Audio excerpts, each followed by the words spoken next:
Aleluias.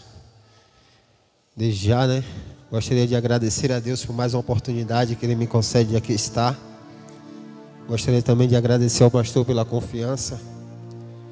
Confesso que ontem foi meio que pego de surpresa ainda. Mas Deus sabe de todas as coisas. E o inimigo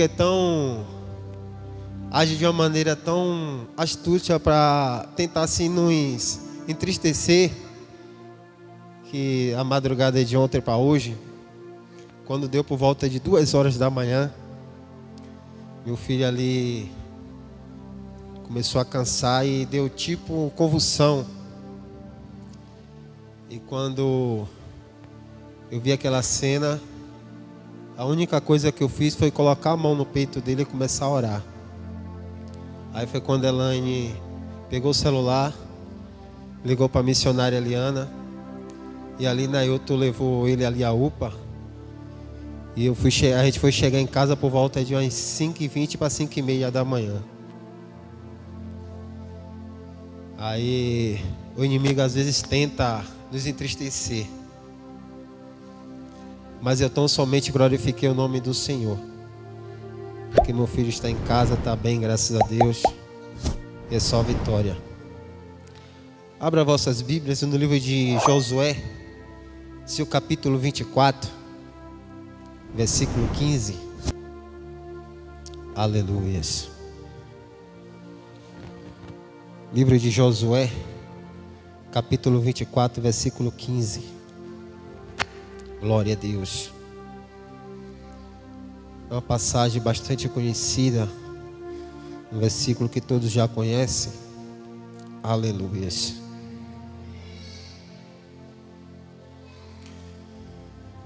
O tema da mensagem de hoje é: o que você escolheu para a sua família?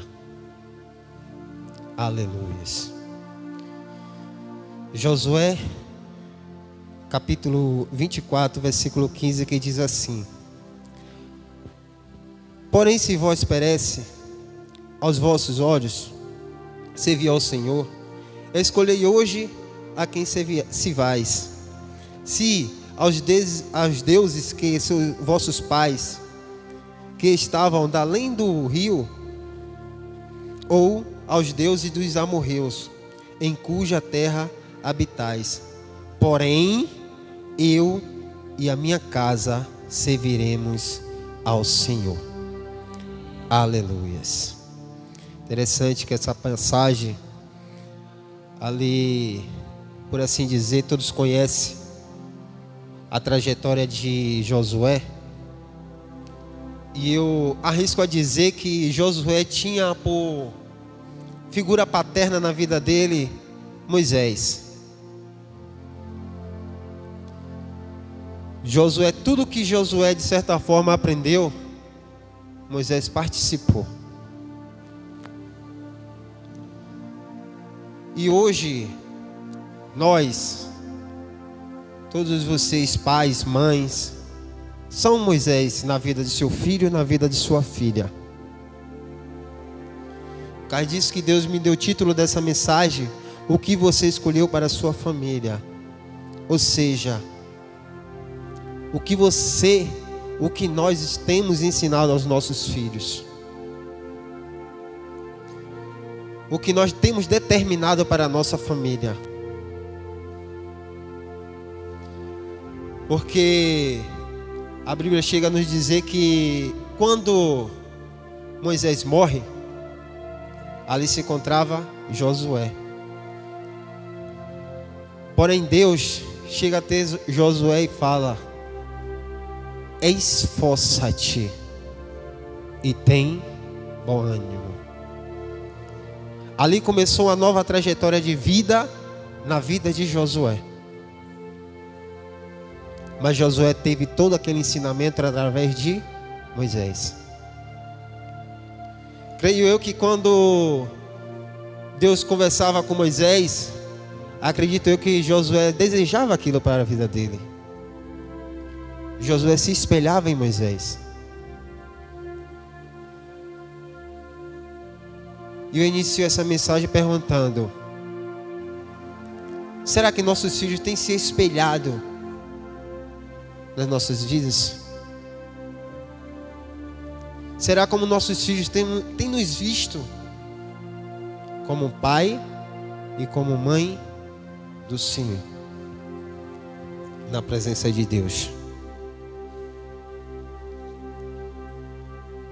O significado de família é um conjunto de parentes de uma pessoa, ou um grupo de pessoas vivendo sob o mesmo teto. Esse é o verdadeiro significado da palavra família. Tem que viver juntos, sobre o mesmo teto. Por causa disso que a Bíblia fala no livro de Gênesis: deixará o homem, teu pai e a tua mãe, e unirá a sua mulher.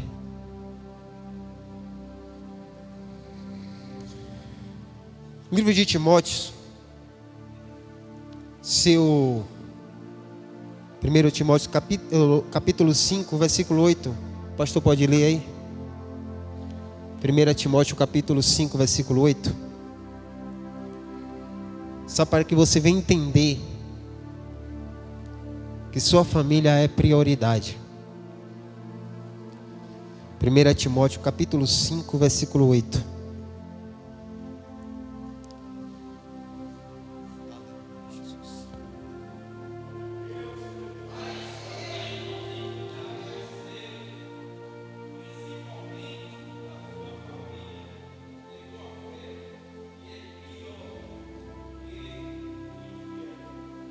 Aleluia.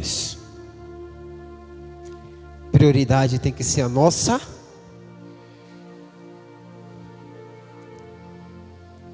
E nos dias de hoje tem sido complicado.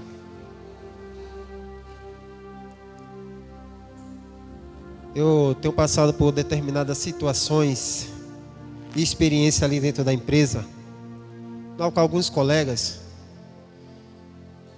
Eu vejo lá contando uns com os outros tantas barbaridades que tem feito. E às vezes não tem dado o valor devido à sua família. A família é algo tão precioso que chega a ser primeiro em prioridade do que a igreja. Prioridade tem que ser a sua família, depois a igreja. A Bíblia nos relata que Jesus Cristo estava ali expulsando os demônios, só para que você venha entender.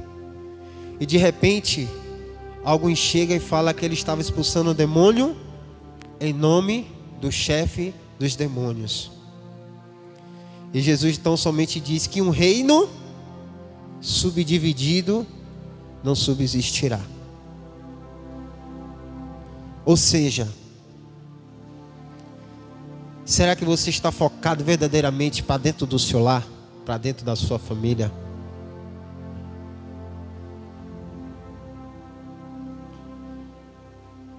Às vezes, nós temos visto tantos relatos de tantas barbaridades, tantas tragédias que têm acontecido. Às vezes até mesmo a gente que se diz ser servo de Deus, a gente pega aquele livro de Salmos 128. Lindo aquele salmo. Salmo da família. Mas para chegar ao Salmo 128 é necessário primeiro passar pelo Salmo 127. Se o Senhor não edificar a casa, em vão vigia e sentinela. Mas eu venho te perguntar hoje, nesse momento, o que você tem trazido para dentro do seu lar? Qual é a prioridade na sua vida hoje, em relação à sua família? A gente não se casa para ser feliz.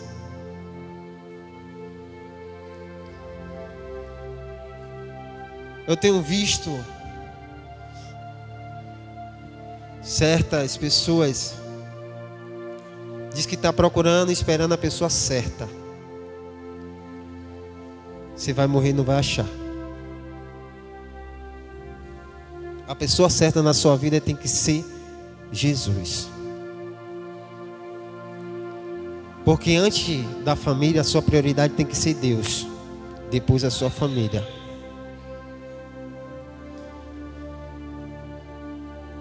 Não é fácil constituir uma família hoje.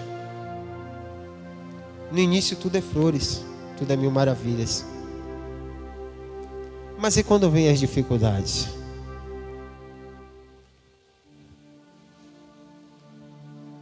Quando a situação aperta?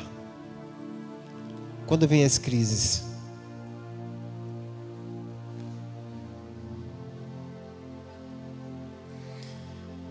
Você tem que ser exemplo.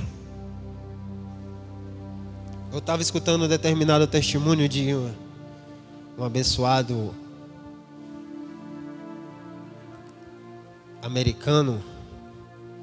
Ele falou que o pai dele era um santo homem de Deus, um pastor eloquente da palavra, dedicado à obra. Mas por causa do pai dele, ele se desviou e não quer mais conta com a igreja. E no início desse testemunho eu fiquei se perguntando, como assim? Ele chega a dizer que o pai dele era um homem eloquente, um homem servo de Deus. Mas por que ele se desviou por causa do pai? Aí ele começou a relatar que o pai dele tinha um amante.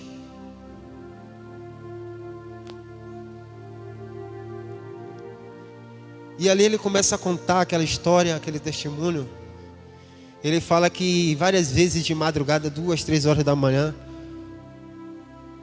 o telefone do pai tocava e o pai atendia. De repente o pai se arrumava e saía. E ali ia chegar quando o dia já tinha amanhecido. Ele começou a relatar que nos dias de hoje, infelizmente, se a gente não vigiar, a gente tem essa amante e às vezes a gente não percebe. Que amante é essa? A igreja. Porque às vezes se a gente não vigiar,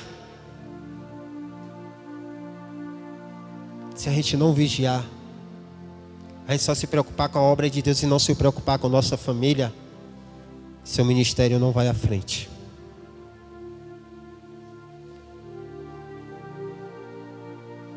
Prioridade tem que ser sua vida diante de Deus. Segundo, a sua família. Terceiro, a igreja.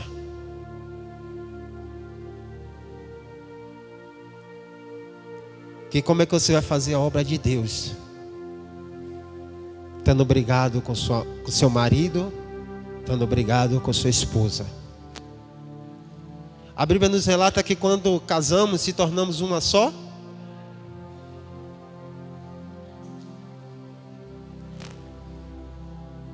Somos uma só carne, vamos lá. Um é metade do outro. Se eu chegar aqui agora e for cortado ao meio, para que você viu? Nem como adubo para este chão vai servir mais.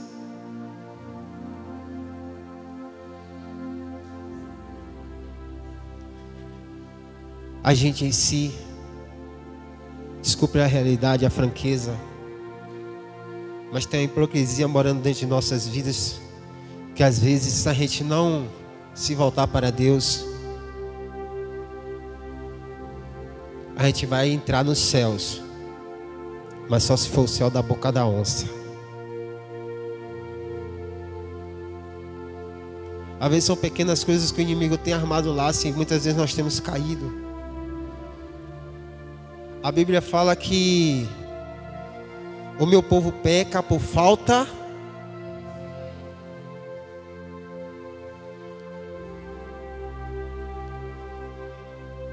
Pequenas coisas têm destruído às vezes seu lar e você não tem percebido.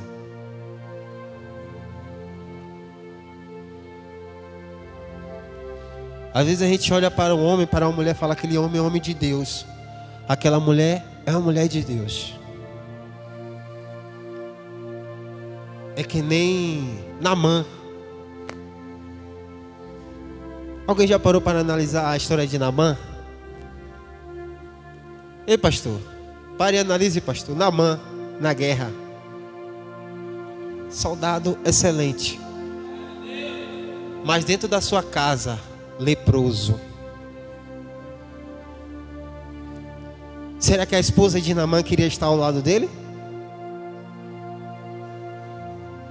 Porque a lepra é algo que pega fácil, passa fácil de um para o outro.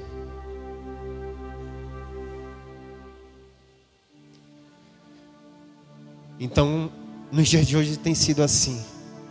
Muitos fora sua casa tem sido um Naamã, guerreiro, soldado eloquente. Mas quando chega dentro de casa, tem sido Naamã, leproso.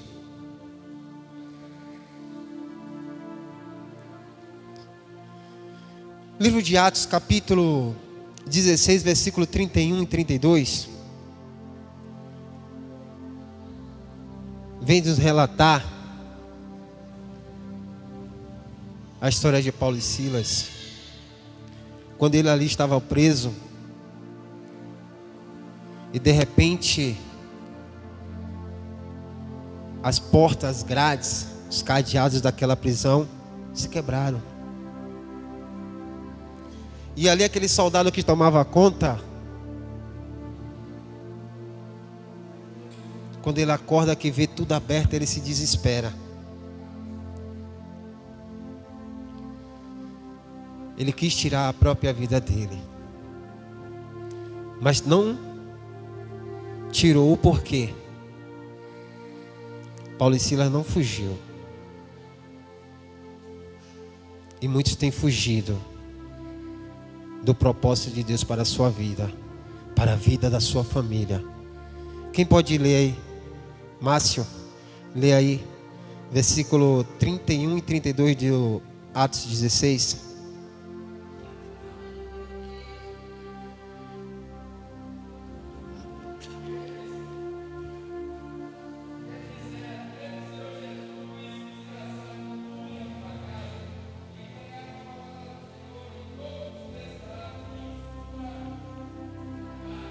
Aleluias. Sua fé gera salvação dentro da sua casa.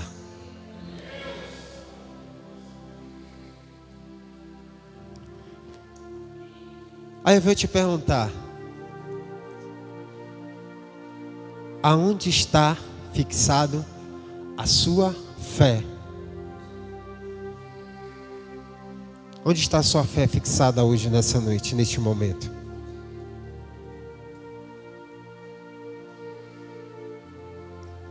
Interessante que a palavra nos ensina acerca da sabedoria,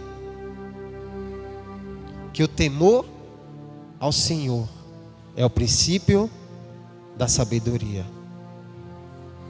O temor a Deus é o princípio da sabedoria. Mas um homem ou uma mulher que não tem sabedoria não pode governar seu lar. Me desculpe os irmãos que aqui se encontram nessa noite, mas eu tenho visto muita hipocrisia da parte dos homens. Desculpe minha realidade, minha franqueza, no qual pega o livro de Provérbios, no qual tem escrito que a mulher sábia edifica seu lar. E muitas vezes quer jogar toda a responsabilidade só para a mulher.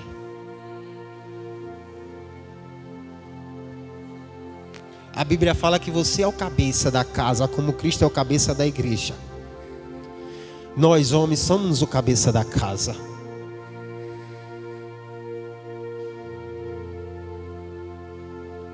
Eu me entristeci muito com a situação que eu vi, na qual um rapaz chegou para o menino e perguntou: você quer ser seu pai? E o menino respondeu: Deus me livre, Deus é mais ser igual ao meu pai. Isso me entristece. E nos dias de hoje, dentro da igreja, às vezes tem acontecido isso. Tem acontecido.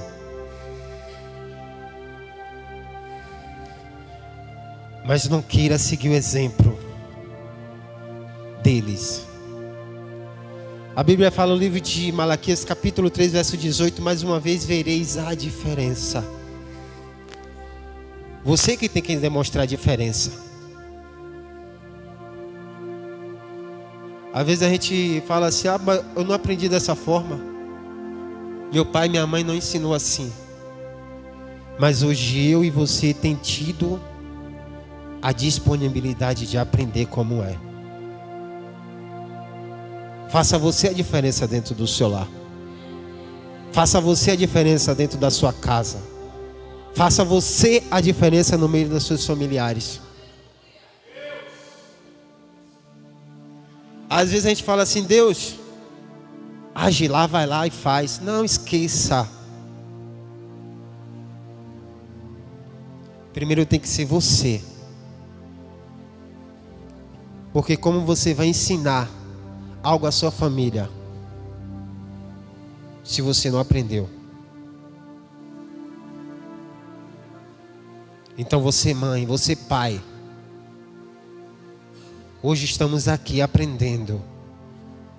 Deus está nos dando a oportunidade de aprender.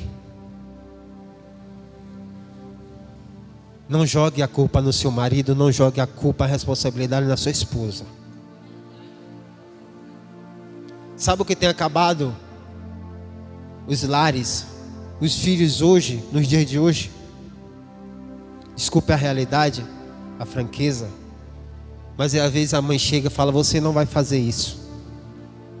O pai vai lá e tira a autoridade da mãe. Aí o pai fala: você não vai, você vai ficar aqui. A mãe pega ali: vai sim. Você está acabando com seu filho, com sua filha. Você está acabando com o teu lar. Minha mãe está ali, é testemunha, prova viva. Se ela falasse não, era não. A gente ia falar com meu pai, ele: sua mãe disse o quê? Sua mãe falou não, é não. Mas nos dias de hoje tem sido totalmente diferente.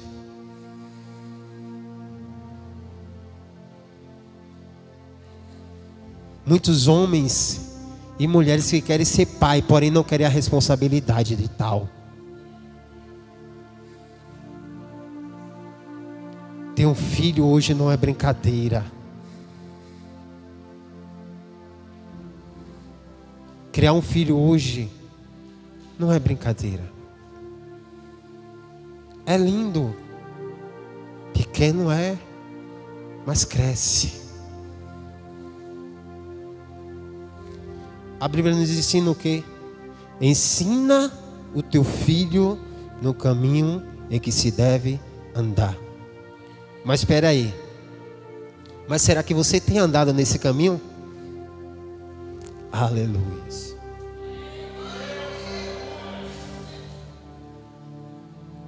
Para a gente ensinar o caminho ao nosso filho, é necessário a gente primeiro andar nesse caminho.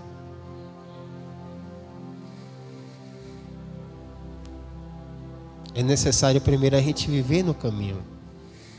É necessário primeiro a gente conhecer o caminho.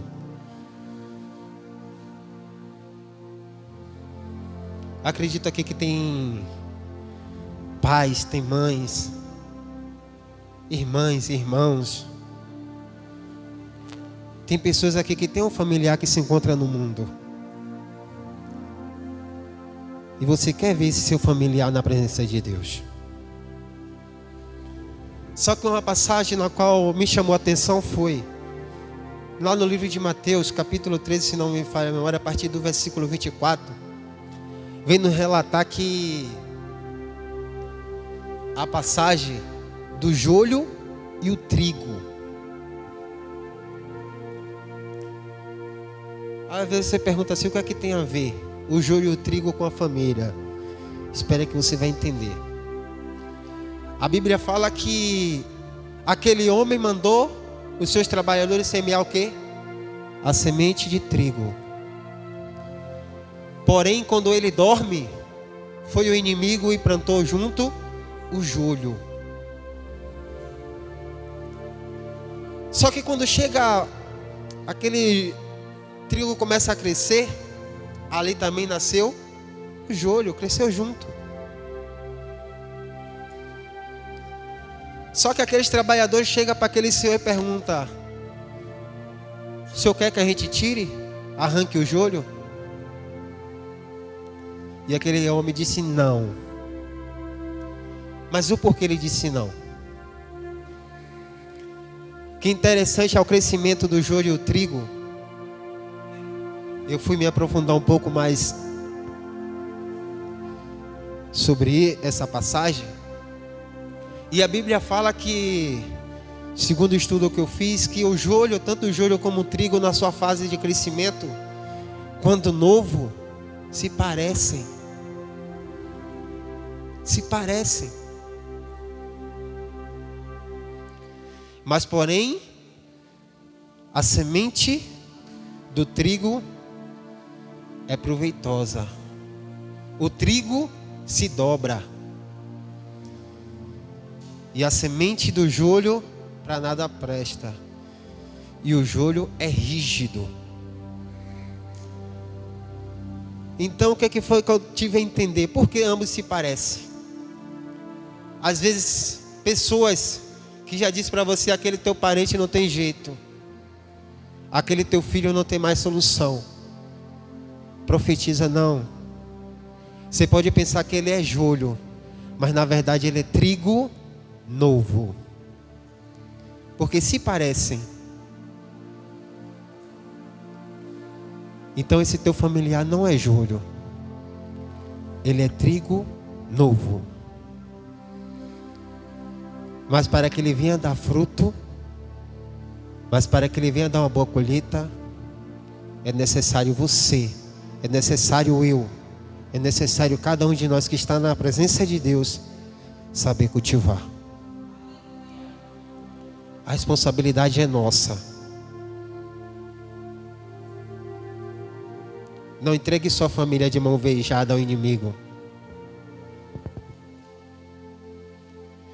Deus muitas vezes só espera que a gente verdadeiramente se humilhe.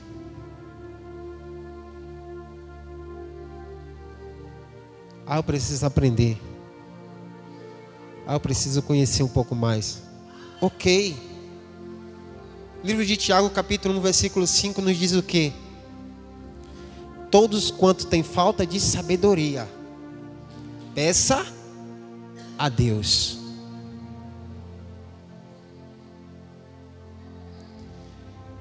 Mas há algo interessante em relação à sabedoria e inteligência. O que é sabedoria? Quem aqui sabe o que significa sabedoria? Sabedoria é a qualidade e caráter de quem é sábio. Mas e a inteligência? Capacidade de compreender e resolver novos problemas e conflitos.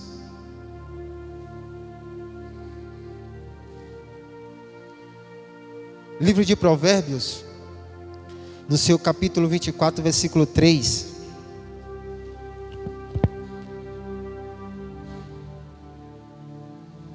Aleluia, Jesus.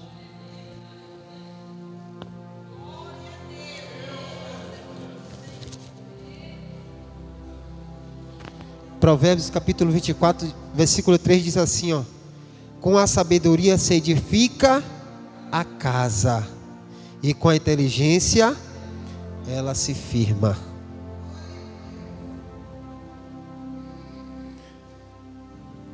Não queira a sabedoria deste mundo.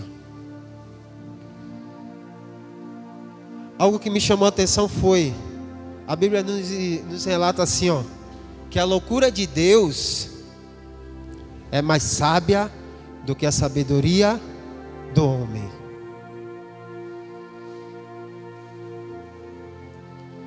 E às vezes a gente quer pegar o conhecimento deste mundo para levar para dentro dos nossos lares.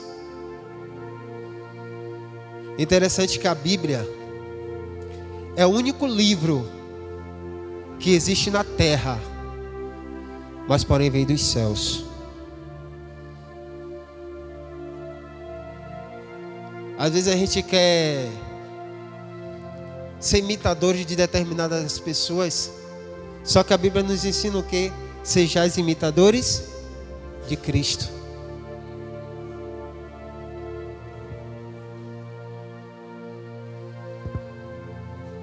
Às vezes você tem inveja do seu irmão, da sua irmã, porque ele tem uma família abençoada, ela tem uma família maravilhosa na presença de Deus. Mas por que você ainda não tem? Será que você já buscou a sabedoria de Deus? Será que você já buscou a inteligência da parte do Senhor para reinar dentro do seu lar?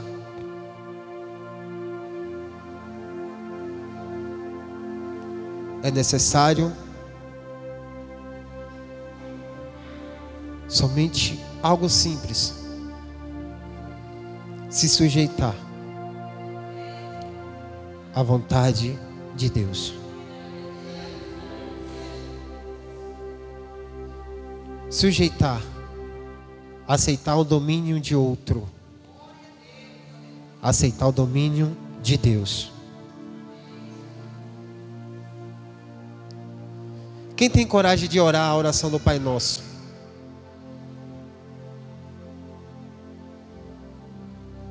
Muitas vezes, desculpe a franqueza, mas a gente tem uma cara de pau da gente fazer a oração do Pai Nosso. Desculpe a realidade. Às vezes a gente temos a cara de pau de fazer a oração do Pai Nosso.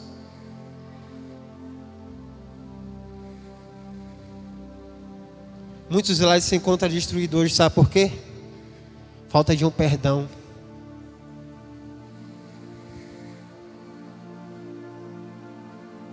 Às vezes você está brigado com sua irmã, com seu irmão, e não perdoa. Sua família sempre vai ser desgraçada. Desculpe a realidade. Mas se você não perdoar, como você pode trazer bênção para dentro do seu lar?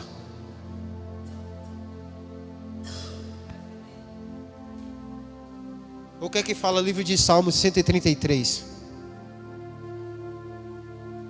Quão bom e suave, ou quão bom e agradável é que os irmãos vivam em união.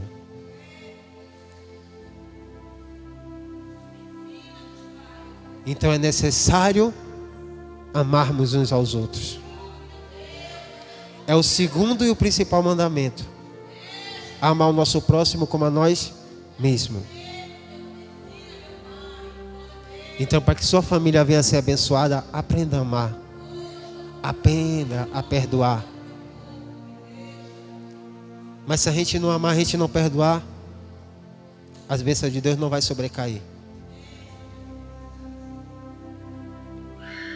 Vai depender de mim? Vai depender da pastora? Vai depender do pastor? Depende exclusivamente de você. Depende de cada um de nós. O porquê eu citei a oração do Pai Nosso? A oração do Pai Nosso diz o quê? Perdoa as nossas ofensas, assim como temos perdoado a quem não tem nos ofendido. Aí às vezes a gente quer bênção para dentro do nosso lar, mas tem um irmão, uma irmã que nos chateou. Aí vem ele, ela pede perdão, a gente, não, você está perdoada. Mas quando aquele irmão, aquela irmã dá as costas, a gente fala assim, eu posso até te perdoar, mas não quero contar contigo.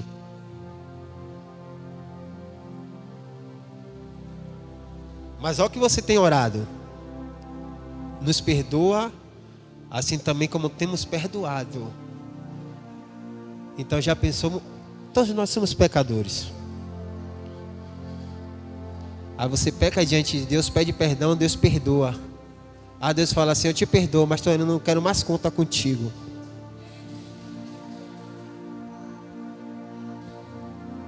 Então, para trazer a bênção dentro do seu lar, aprenda a perdoar. Aprenda a amar. É necessário, às vezes, Deus permitir que muitas vezes a gente quebre a cara. Às vezes é necessário a gente quebrar a cara para aprender. Tem um ditado popular que diz assim, ó. Quem não escuta cuidado, acaba escutando coitado. Só que a Bíblia fala que Deus não deixa que nada aconteça sem antes avisar a seu servo. Aprenda a perdoar hoje, para que sua família seja abençoada, para que as bênçãos de Deus alcancem dentro do seu lar. E assim agradeço a oportunidade em nome de Jesus.